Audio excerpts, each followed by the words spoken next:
EA's Madden NFL series really needs no introduction to speak of.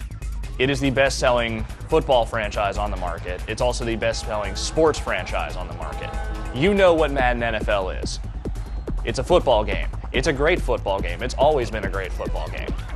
Now the latest installment is here in Madden NFL 2005. What really makes this year's game is the defensive additions they've made to the gameplay. There's a whole bunch of stuff you can do now to configure a defense before the snap. Perhaps the biggest change made to the defensive game before the snap is the addition of defensive hot routes. Basically, anytime you highlight a player on defense, all you have to do is tap the right analog stick in any direction. You can change how that defensive player's coverage scheme works. You can also get your defensive backs to individually press receivers or back off of receivers, and you can also lock them to specific receivers. Defensive linemen can also be adjusted on the fly without actually having to shift the line.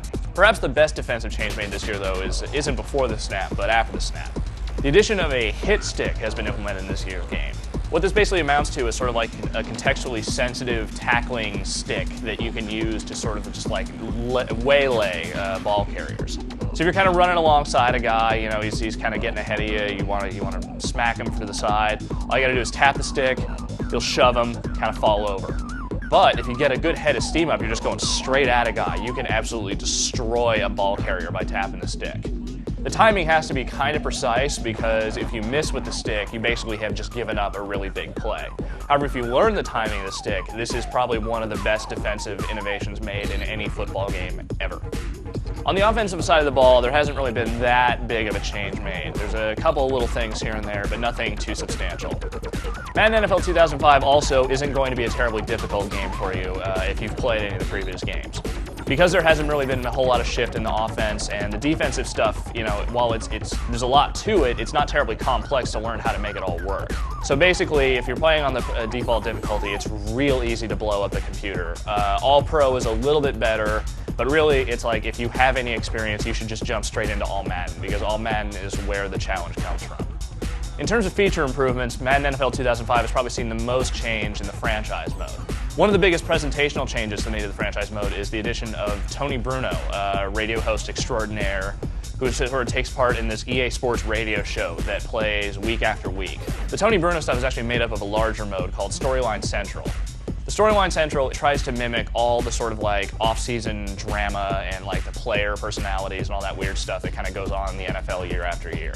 All the storyline stuff is really cool and is just overall a really tight package. There have also been some little other side modes implemented into Madden NFL 2005. There's a couple of mini games, rushing attack and 2-minute drill.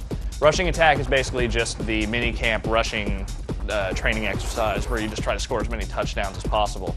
But then you have to play the other side, the defense, and try to stop the other side. 2-minute drill is basically you're given 2 minutes on the clock, try to score as many touchdowns as you can, starting from like a certain yard line on the field. There's also a create a fan mode now to kind of go with your create a player and create a team stuff. It's pretty cool. There's a lot of design stuff you can do where you can kind of like make these really nutty, you know, Legion of Doom looking Raiders fans if you want, or you know the guys with the big Viking helmets and the painted chests and the foam fingers and hot dogs and what have you.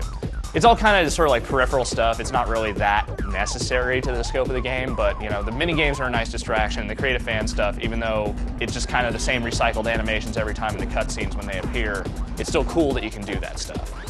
This year marks the debut of Madden NFL on the Xbox Live service. The game is online for both PS2 and Xbox, and as far as we can tell, they both play great.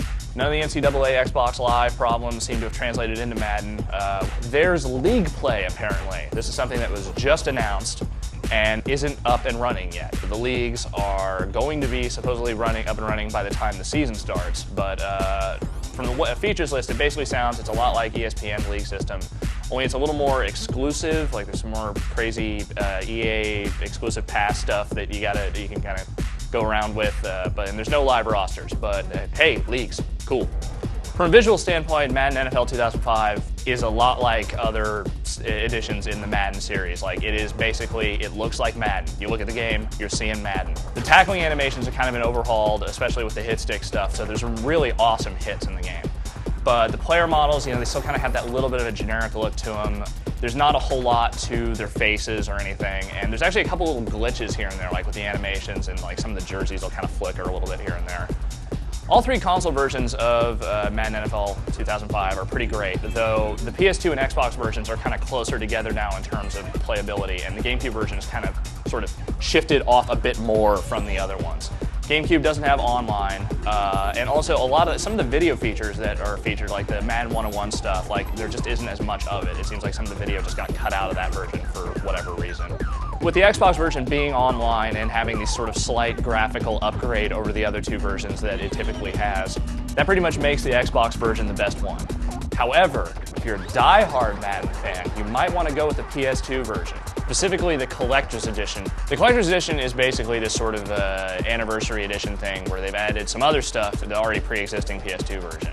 There's 3 classic Madden games available: Madden Classic, Madden Retro, and Madden Vintage. It doesn't actually say what years these games are, but there's a couple of PlayStation-era ones, and there's also a 16-bit one, probably from the Genesis. They all have the updated rosters, and a couple of them even have commentary from John Madden and Al Michaels. There's also a trivia game and some sort of like self-congratulatory video stuff that says, "Woo, Madden, yay, we're number 1."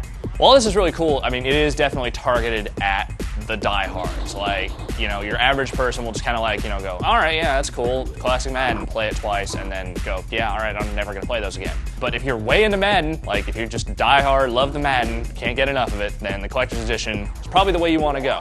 If you're not, just go with the Xbox version. When all is said and done, Madden NFL 2005 is Madden.